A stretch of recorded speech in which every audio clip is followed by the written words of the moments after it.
प्रयास करो कि मैं अगले आने वाले 30 दिन इस तरीके से अपना जीवन गुजार पाता हूं कि नहीं गुजार पाता। और सिर्फ 30 दिन की बात है। अगर आपने 30 दिन ये कर लिया और 31 दिन आपका काम न बने तो आप आकर के मुझे शिकायत करना। पर ये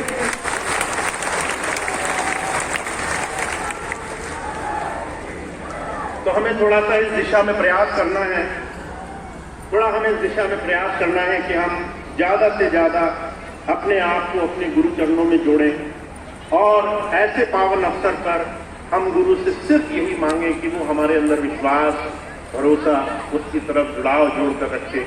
हम ज्यादा से ज्यादा उसकी याद और उसके नाम के साथ अपना जीवन शुरू करें। तो स्वामी जी की इतनी बात थी, इतनी बात मैं आपके सामने आपकी सेवा में रखना चाहता था। आप इसका बहुत बहुत लाभ उठाएं। अभी 2-3 बातें और हैं जो मैं आपको बताना चाहता हूँ। ये तो सत्संग की बात थी, आप इससे जुड़ें, ज़्यादा से ज़्यादा इसका लाभ उठाएं। ये 2 चीज़ें और हैं मैं आपको बता देता हूँ। थोड़ा सा हमें प्रयास करना है, हम इन चीज़ों को कैसे अपने जीवन में ला सकते हैं। सबसे पहली चीज़ जो मैंने शायद कल भी आपको बताई थी, हमारे जीवन में एक छोटा सा प्रयास जरूर होना चाहिए। मुझे आदर्श स्वामी जी कहा करते थे, अगर आप किसी एक इंसान को गुरुधारा से जोड़ देते हो, किसी एक अनजान व्यक्ति को अगर गुरु की तरफ लाने का छोटा सा प्रयास करते हो, वो एक आदमी का जीवन जो गुरु से जुड़ा, सिर्फ एक छोटा सा शुभ कर्म आपके जीवन में पता नहीं कितने अच्छे अच्छे काम करेगा, कितने अच्छे अच्छे आपके जीवन में आपके लिए शुभ भावनाएं भर देगा। ये काम शुरू करना बड़ा आसान है। कैसे? आप अपने घर से शुरुआत करें। आप अपने घर में सबसे पहले कुछ ऐसी व्यवस्था बनाएं कि आपके घर में सत्संग का शुरुआत, सत्संग की आपके जीवन में व्यवस्था बन जाए। मुझे याद है बहुत से लोग ऐसे कहते हैं कि अगर सत्संग दूसरा नहीं करेगा, दूसरा करने नहीं आएगा तो सत्संग हम नहीं करा सकते, सत्संग हम नहीं कर पाएंगे। पर आपके जीवन में सत्संग एक ऐसी धारा है जो आपके जीवन में बड़े बड़े काम कर सकती है। और खास तौर से उन बच्चों के लिए जो आपके जीवन में अभी छोटे छोटे हैं और आप उनको एक बड़ी शुभ भावना, एक बड़ी अच्छी धारा के साथ जोड़ सकते हैं। अभी पिछले दिनों कुछ बहनें मेरे पास आई, बड़ी दुखी, बड़े परेशान, कहने लगी भैया जी बच्चे बड़े हो गए, शादी हो गई, अब सुनते नहीं, बहुत ज्यादा लड़ाई झगड़ा करते हैं, शराब पीने लग गए, तरह तरह से गलत आदतों में लग गए। मैंने पूछा नाम लिया, कहने लगे बच्चों ने नाम नहीं लिया। मैंने कहा तुमने तो नाम लिए, 20-30 साल हो गए, तुम्हारे बच्चों को नाम लिए इतना समय कैसे गुजरा? तो वो कहने लगी छोटे थे हमने नाम नहीं दिलाया। जब आप अपने छोटे बच्चों को सारे काम करा सकते हो, वो आपसे मीठा मांगे आप मीठा दे दोगे, वो आपसे कहें कि हमें कुछ देखना है, बाहर से खरीदना है, आप हाथ में पैसे पकड़ा दोगे, वो आपसे कहेंगे कि हमें खेलने जाना है, आप खेलने की आज्ञा दे दोगे, वो आपसे कहेंगे कि हमें कुछ और काम करने है, वो आज्ञा दे दोगे, सारे काम आप करते हो। पर अगर आप अपने बच्चे को बचपन से एक अच्छी विचारधारा के साथ नहीं जोड़ पाए तो वो कहीं ना कहीं आपको कुछ ही समय बाद नजर आने लग जाएगा। बचपन में जो आपने स्वभाव डाला बच्चों के जीवन में, वो बड़ा होकर के आपकी वो सबसे बड़ी गारंटी है। बहुत से लोग कहते हैं हमारे बच्चे हमारा ख्याल रखेंगे, और बचपन में वो उनका ख्याल नहीं रखते। ख्याल रखना बच्चों को खिलाना पिलाना नहीं होता, अच्छा संस्कार उनके जीवन में देना होता है। तो संस्कार की 2 बड़ी परिभाषाएं हैं। मैं पहली परिभाषा क्या मानता हूं, अभी पिछले महीने एक बच्चे ने मुझे पत्र लिखा, छोटे से बच्चे ने, कि भैया जी मैं बहुत दुखी हूँ, माता पिता बहुत पुराने नाम नानी हैं, छोटी छोटी बातों पर एक दूसरे से लड़ जाते हैं, और जब लड़ जाते हैं इस तरह का क्रोध घर में होता है तो जो है मन बड़ा खराब होता है। मन में आता है अगर ये सत्संग जाने में असर हुआ तो हम सत्संग में क्यों जाएं? मेरे पास कोई जवाब नहीं था इस सवाल का। अगर एक बच्चा मुझसे पूछ रहा है कि 20 साल के सत्संगी के अंदर कोई परिवर्तन नहीं हुआ तो मैं ही सत्संग में क्यों आऊं? तो मेरे अंदर सिर्फ ये बात बहुत जरूरी है आप सबके लिए कि आप अपने लिए नहीं जी रहे हो, आप अपने आने वाले उन तमाम परिवार के लिए एक बहुत बड़ा उदाहरण प्रस्तुत कर रहे हो। जो आप अपने जीवन में करोगे वो संस्कार आप उन्हें दोगे, चाहे आप चाहो या नहीं चाहो। अगर आप घर में अपने आप को नहीं बदल पाए तो आप वो संस्कार आगे नहीं दे पाओगे। तो ये सबसे पहली धारणा है। अगर हम चाहते हैं हमारे जीवन में हमारा भविष्य अच्छा रहे तो हमें अपना वर्तमान अभी सुधार लेना है। अपने वर्तमान में कुछ चीजें अभी से बदलनी शुरू कर देनी है, चाहे वो अपना स्वभाव हो, चाहे अपनी जबान हो, चाहे अपनी बोली चाली हो, चाहे आचरण हो, चाहे बच्चों के साथ सत्संग, सेवा या दूसरे किसी शुभ कर्म में लगने की व्यवस्था हो। तो आपके जीवन में ये व्यवस्था होनी बड़ी जरूरी है कि आप पहले अपने घर में अपने आप को एक आदर्श रूप में स्थापित करने का प्रयास करो।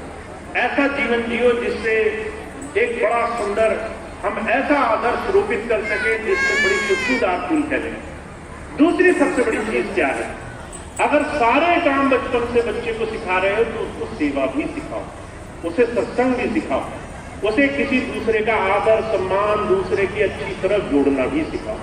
तो हमारे जीवन में बचपन से ही आदर्श होना चाहिए, हम किसी अच्छी दिशा की तरफ बढ़े, सेवा प्रयोजनों में लगे, जीवन में दूसरे का सेवा करने का भाव हमारे अंदर। तो ये बहुत जरूरी है, क्योंकि अगर हमने इन चीजों को नहीं बनाया तो आप चाहे लाख कोशिश करें, आप चाहे लाख प्रयास करें, आपके जीवन में परिवर्तन नहीं आएगा। तो इस चीज को लाना हमारे जीवन में प्राथमिकता होनी चाहिए। दूसरी बात यह है, मुझे याद है मैं जब यहां से 10 वर्ष पहले चला गया तो बहुत से ऐसी विषम परिस्थितियां थी, बहुत से ऐसे लोग जो चारों तरफ सिर्फ अपने मन मत के कारण विरोधाभास और सत्संग जैसे पावन स्थल पे भी सिर्फ मन मत को बड़ा जोर देते थे। आप मेरी बात समझ गए होंगे। ऐसी व्यवस्था जहां पर एक दूसरे का तिरस्कार करना, एक दूसरे को गलत ठहराना, एक दूसरे का अनादर करना, एक दूसरे को नीचे गिराना, ये सत्संग नहीं हो सकता है। तो ये भावना मेरे अंदर इतनी पीड़ित करा मुझे कि मैंने उससे अपने आप को अलग रखना उचित समझा। और जब 2 वर्ष पहले आया तो मैंने मन में एक संकल्प किया कि अगर मैंने आपके साथ जुड़ाव रखा तो जुड़ाव का मेरा एक ही दायित्व, एक ही शर्त है कि आप सबके अंदर गुरु प्रेम जगेगा। आप सबके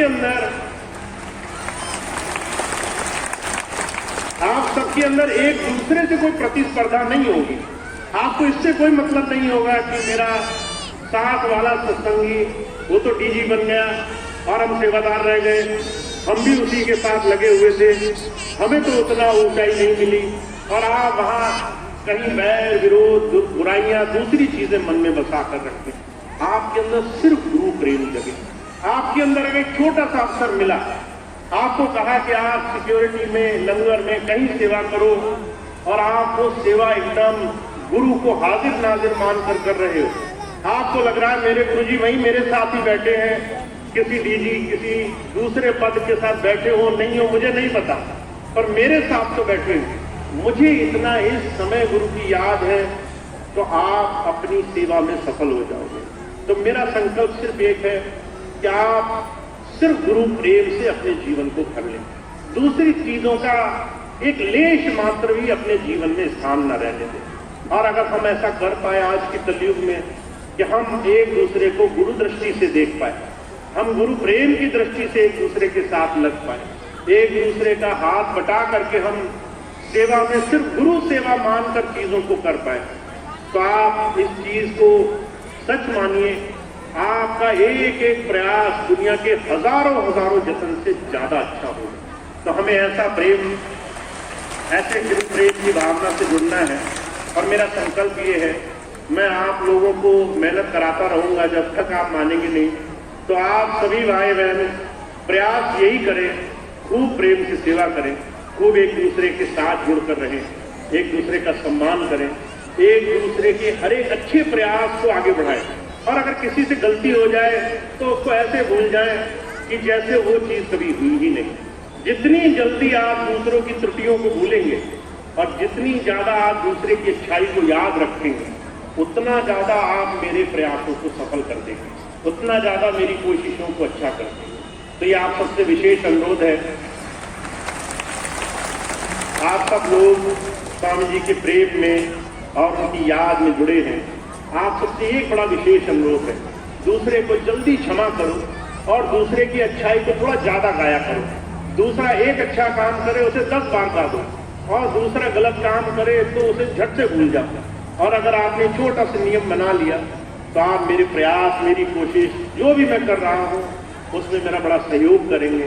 तो मेरी आपसे यही विनती है, आप इस चीज को आगे बढ़ाते रहेंगे ताकि हमारे स्वामी जी का मिशन खूब आगे, खूब अच्छा बढ़े, खूब अच्छी तरीके से ये काम आगे तक जाए। तो इतनी बात कह के मैं अपनी बात समाप्त करूंगा।